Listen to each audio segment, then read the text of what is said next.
El Prisma, un podcast de Exolum presentado por Débora Ciencia. El hidrógeno es el elemento químico más abundante. Sin embargo, es tan pequeño, es el elemento químico con número atómico 1, así que es el más pequeño de todos, y es tan reactivo que es muy difícil encontrarlo solo en la naturaleza. Siempre está combinado con otros elementos químicos. Por ejemplo, se une al oxígeno formando agua. Así que aunque el hidrógeno está por todas partes, no es tan fácil de obtener. Para eso juega un papel fundamental la química, en concreto la ciencia de materiales, una disciplina clave para generar, almacenar y transportar hidrógeno, el vector energético que últimamente está más de moda y sobre el que hay depositadas muchas esperanzas. Bienvenidos a un nuevo episodio de El Prisma, el podcast de Exolum. Soy Débora García Bello, soy química y divulgadora científica, más conocida por todos como Débora Ciencia. Y ahora soy también la presentadora de este podcast. En este episodio del Prisma hablaremos de cómo se genera, se almacena y se transporta el hidrógeno y de mucho más. Porque hoy tengo aquí conmigo a Socorro Castro, aunque yo la conozco como Suki, que es doctora en química, profesora titular de Química Inorgánica en la Universidad de A Coruña y es investigadora en Ciencia de Materiales del grupo UDC Sólidos del CICA, que es el Centro de Investigación Interdisciplinar de Química y Biología. Con Suki comparto muchas cosas, una de ellas el centro de investigación en el que trabajamos y otra es la pasión por la relación entre la ciencia y el arte. Estoy muy feliz de tenerte aquí hoy conmigo, Suki, bienvenida. Gracias, yo también estoy contentísima de estar aquí y estar contigo en especial y hablando de cosas además espero que muy chulas. Sí, se va a notar que somos amigas además de compañeras. A lo mejor sí. Que se note. Bueno, pues empezamos hablando del hidrógeno. Cuéntanos qué es el hidrógeno y cómo se obtiene. El hidrógeno, como tú bien dijiste, es para nosotros los químicos es el átomo más pequeño. Nosotros vemos átomos. Entonces es el átomo más pequeño que existe. Normalmente a temperatura ambiente el hidrógeno es un gas. El hidrógeno puro, si solo tenemos hidrógeno, lo que tenemos es un gas, que además es un gas que no se ve, no tiene color. Y hay mucha gente que se pregunta qué es el hidrógeno y que se imagina que es algo muy, muy raro, muy difícil. Pero cualquier persona puede ver hidrógeno en su casa. Si tú tienes una pila de estas cuadradas de 9 voltios, le unes a cada uno de los polos de la pila un cable e introduces esos dos cables en un vaso de agua, vas a ver hidrógeno, porque en uno de los cables se van a formar unas burbujitas, en el otro se van a formar otras burbujitas, en uno de ellos vas a tener hidrógeno, gas, y en el otro oxígeno. Y eso lo puede ver cualquiera en su casa y no tiene ningún tipo de peligro hacer este experimento. O sea, que es un experimento que se puede hacer, profesores con sus alumnos en la ESO, es un experimento clásico para ver que el agua, H2O, está compuesta, la puedes separar en hidrógeno y en oxígeno. Sí, y además es muy, muy didáctico porque si eres capaz de colocar, pues, por ejemplo, un tubo de ensayo invertido encima de cada uno de esos cables, recoges el gas en el tubito de ensayo y es muy, muy ilustrativo ver que en uno de ellos se forma el doble de volumen de gas que en el otro. En el que tiene hidrógeno se forma el doble de volumen de hidrógeno que de oxígeno, porque la fórmula del agua es H2O y cuando están en estado gaseoso, esa diferencia de volumen, a tener dos hidrógenos y un oxígeno, pues se ve tal cual. Y esa es la manera más fácil de obtener hidrógeno. Quiero decir, cuando se obtiene hidrógeno a nivel industrial o a gran escala, ¿es algo parecido a enchufar una pila en el agua? Pues sí, esa es una de las maneras más habitual o más común de obtener hidrógeno. Es tener agua y colocar una pila o una corriente eléctrica. Al fin y al cabo lo que hace una pila es meter una corriente eléctrica, gastar energía eléctrica. Esa energía eléctrica hace que el agua se disocie en hidrógeno y en oxígeno. Es decir, que desde el punto de vista químico es una reacción muy simple, es de las más simples que existen, que es agua más energía para dar hidrógeno y oxígeno. y ya está. Y eso es una de las maneras más simples de obtener hidrógeno. Lo que pasa es que hay más maneras de obtener hidrógeno. Este experimento es muy ilustrativo porque todo el mundo, o casi todo el mundo, va a saber que el agua tiene hidrógeno y oxígeno. Pero es que hay muchos otros compuestos que nosotros manejamos de manera habitual que también tienen cantidades importantes de hidrógeno. Otra manera de obtener hidrógeno es, en lugar de sacarlo del agua, pues sacarlo del gas natural, porque al fin y al cabo el gas lo que tiene es carbono y mucho hidrógeno, o sacarlo de hidrocarburos, que también tienen, además de otras muchas cosas, carbono e hidrógeno. El procedimiento, pues la base o el fundamento del procedimiento es similar, es utilizar energía eléctrica para disociarlos. Lo que pasa es que hay más maneras que no solo utilizar energía eléctrica. Se puede utilizar para hacer esa separación en una energía pues, no fotoquímica, se puede utilizar incluso organismos vivos que ayuden a hacer esa reacción. Y con todo eso pues es muy interesante. Es con lo que yo creo que ahora mismo se está jugando para ver cuál es el método más interesante de obtener hidrógeno a una escala que nos resulte interesante para luego utilizarlo. Y también hay hidrógeno como tal en la naturaleza, sin estar combinado. Lo que pasa es que ese hidrógeno que no está combinado, como tú bien dijiste al principio en la introducción, al ser muy reactivo, nosotros en la superficie de la Tierra siempre nos lo vamos a encontrar combinado. Tenemos que ir por debajo de la corteza superficial de la Tierra para encontrar ese hidrógeno que todavía no ha reaccionado o que se ha generado en reacciones y no le ha dado tiempo a volver a reaccionar para formar compuestos nuevos. Que estamos en búsqueda. Estamos en búsqueda. Bueno, en realidad ya hace mucho tiempo, evidentemente, que se conoce que hay hidrógeno natural, pero ahora con el repunte del interés por el hidrógeno se vuelven a buscar yacimientos de hidrógeno, que seguramente se encontrarán yacimientos interesantes. Eso sí que está en proceso. Y siempre que lo queremos separar de algo, tenemos que aplicar energía. Es decir, tenemos que hacer lo que se llamaría una electrólisis. Lo que estabas comentando es hacer la electrólisis del agua, que es romper la molécula de agua en sus partes. ¿O hay otras formas que funcionan sin aplicar energía? Para separar siempre vamos a tener que utilizar energía. Vale. La cuestión es que esa energía que nosotros utilizamos la podemos sacar de muchas fuentes diferentes. Nosotros podemos utilizar, como el ejemplo que te ponía, una pila, que al fin y al cabo es gastar energía de una batería. También se puede utilizar energía eléctrica de la red eléctrica para hacer esa separación, pero puedes utilizar cualquier otro tipo de energía que se transforme en energía eléctrica y que una vez transformado en energía eléctrica haga esa reacción de electrolisis.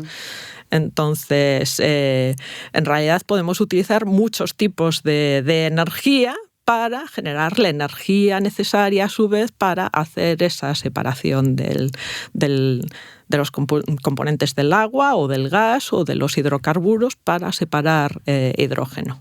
¿Y eso tiene algo que ver con los colores del hidrógeno? Cuando digo colores, ya dijiste que el hidrógeno no tiene color, pero la gente habla de hidrógeno verde, hidrógeno rosa, hidrógeno... ¿Qué es eso? ¿Qué son esos colores del hidrógeno? Claro, efectivamente.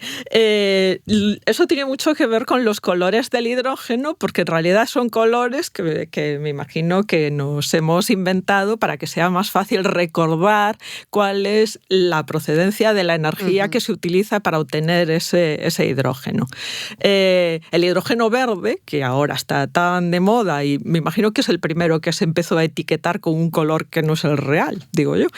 No soy consciente, pero supongo que empezó la moda ahí con el hidrógeno verde. Cuando empezamos a hablar de cosas verde, lo asociamos a algo que viene de fuentes renovables.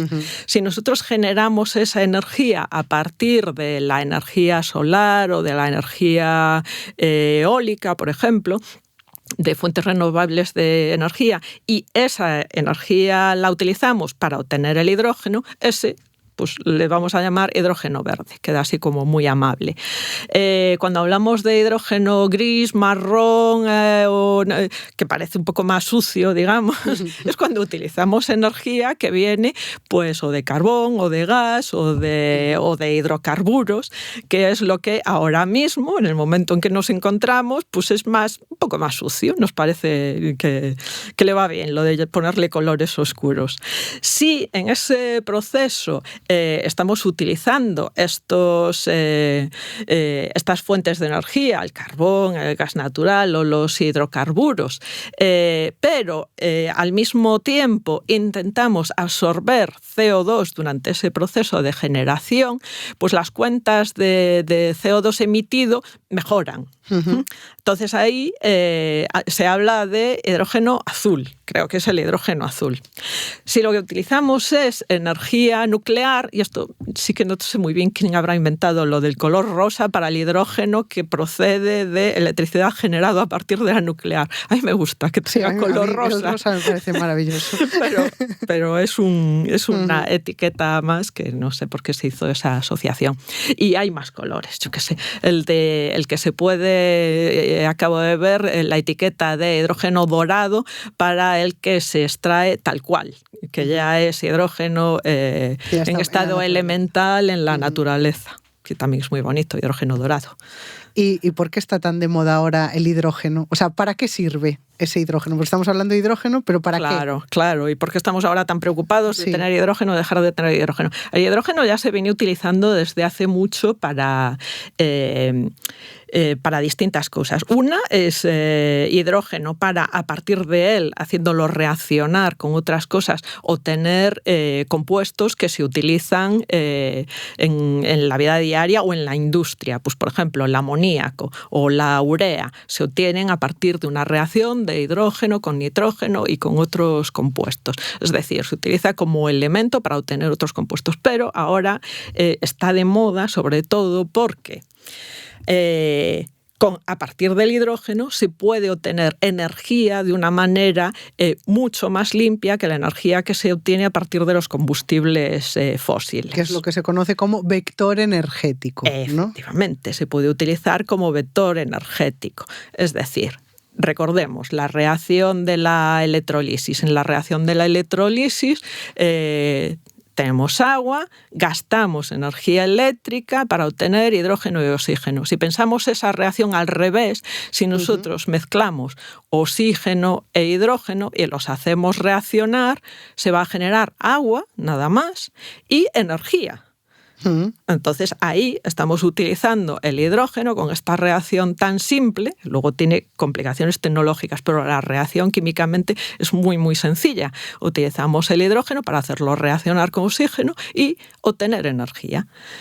¿Qué pasa? Que si ese hidrógeno nosotros hemos tenido que gastar una energía para obtenerlo, el balance nunca va a ser favorable, siempre vamos a gastar más energía de la que ganamos. ¿Dónde está la ventaja? Es que ese hidrógeno hemos podido obtenerlo a partir de energías renovables, por ejemplo. Claro. Y hemos podido obtenerlo en un lugar muy distante al lugar donde se va a utilizar. Si nosotros lo tenemos utilizando energía solar, por ejemplo, podemos obtener ese hidrógeno en una zona con muchísimo sol y luego lo transportamos o lo trasladamos de alguna manera a otra zona que no tenga tanto sol y ahí utilizamos esa energía. Claro, es que esto me parece una cosa importante porque no es que sea una fuente de energía, excepto que lo encontremos libre en la naturaleza.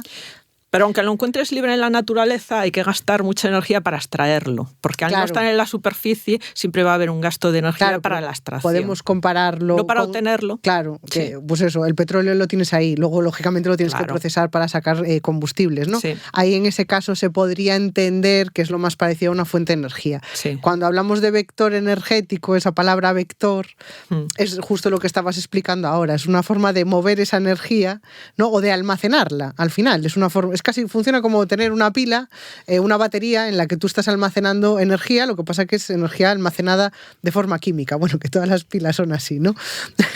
Pero para que se nos entienda, estamos haciendo pues una reacción en una dirección, una reacción química en una dirección, para luego que nos consume energía, para luego hacerla a la inversa para que nos la devuelva. Entonces, ese concepto de vector viene de ahí, ¿no? De poder llevar la energía de un lado a otro de forma química. Sí, tal cual. Es una manera de trasladar, almacenar y trasladar energía de un punto a otro punto. ¿Y qué papel tiene el hidrógeno en los objetivos de descarbonización?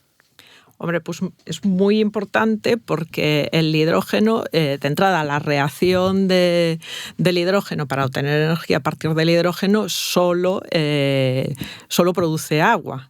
Produce agua y energía eléctrica, con lo cual ahí ya no hay un desprendimiento de CO2. Uh-huh. Luego, para producir ese hidrógeno, para obtener ese hidrógeno, nosotros podemos utilizar energías muy diferentes. Podemos utilizar energías renovables, con lo cual también nos estamos evitando el uso de energías que contribuyan a la o que sean malas para la descarbonización. Se puede, al ser un vector fácilmente trasladable de un lugar a otro, se puede también evitar un gasto energético extra en ese traslado de energía. Es decir, es muy fácil intentar producir ese hidrógeno cerca de donde se va a utilizar, por ejemplo, o utilizar sistemas para trasladarlo aprovechando sistemas que ya tengamos para hacer ese traslado. En definitiva, nos va a permitir también tener una producción de energía un poco más controlada y eliminar gastos innecesarios de energía. Claro, porque ahora cuando decías, es fácil transportar esa energía, ¿no? Pero yo me pregunto, ¿cómo se transporta y se almacena el hidrógeno? Porque claro, no deja de ser una molécula muy pequeñita y que tendrá su dificultad, es un gas. Entonces, ¿cómo se está haciendo? Pues se puede almacenar en sistemas que ya se conocen, de almacenamiento de gas. Lo que pasa es que estos sistemas de almacenamiento de gas requieren depósitos especiales para evitar que difunda ese hidrógeno, que se escape a través de las paredes de esos depósitos. Esto ya existe. Otra manera de almacenarlo es como hidrógeno líquido, comprimido.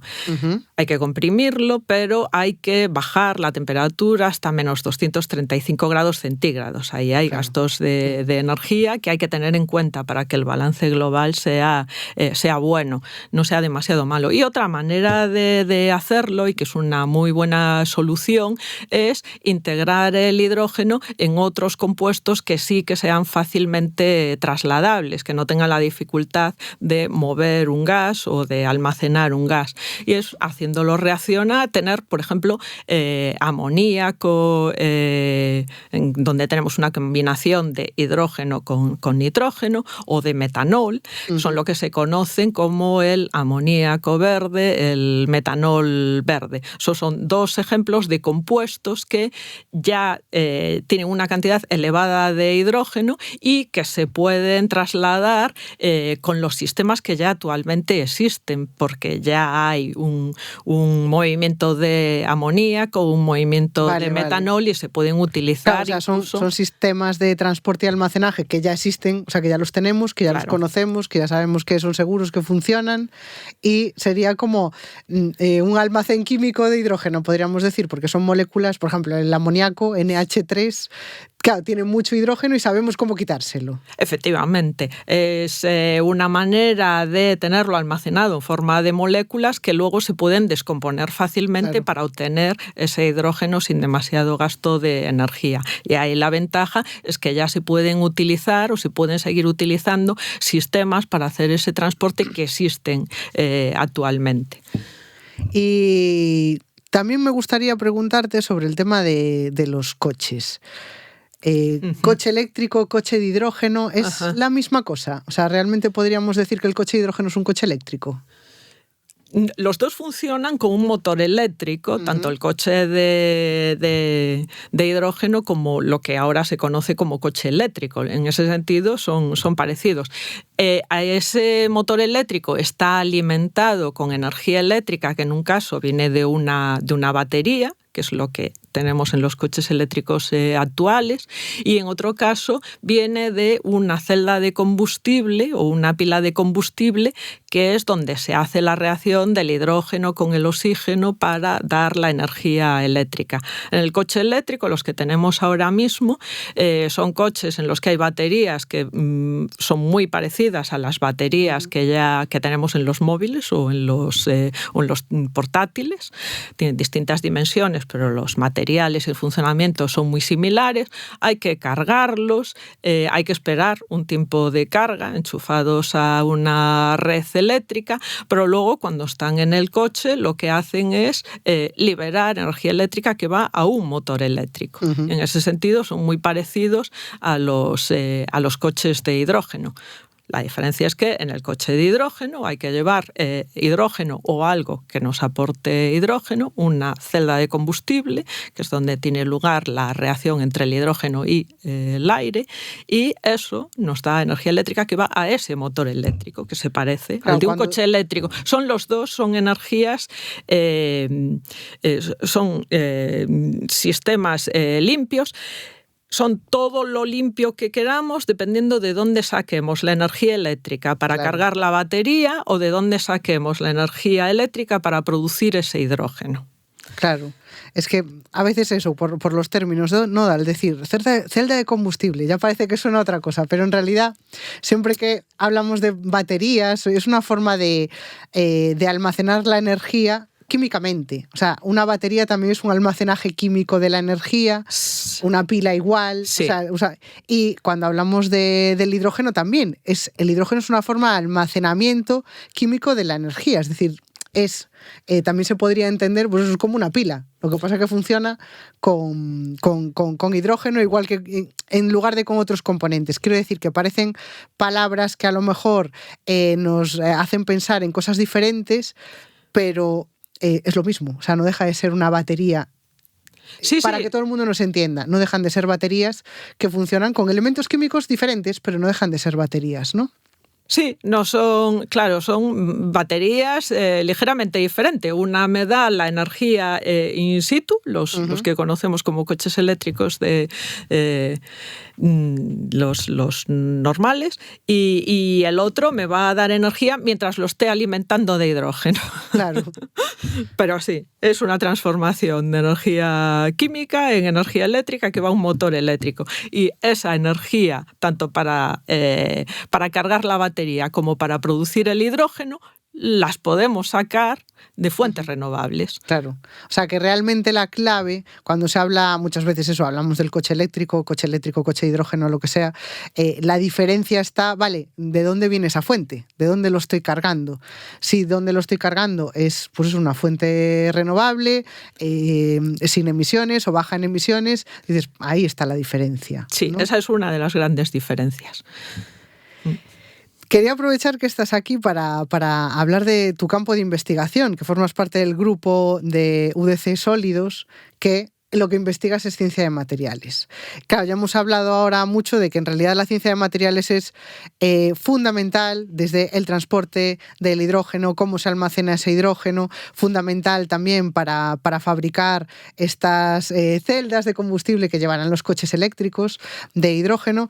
La ciencia de materiales es protagonista en muchas cosas. O sea, si tengo que hacer aquí un alegato es que hay que seguir investigando en ciencia básica, en todo lo que tiene que ver con ciencia de materiales, ciencia básica en general, ¿no? Pero al final, pues eso, como hablábamos, hasta en el propio coche de hidrógeno, esa rápida evolución que ha tenido tiene mucho que ver con la ciencia de materiales que se utiliza para fabricar esas celdas y en casi todo lo que nos rodea.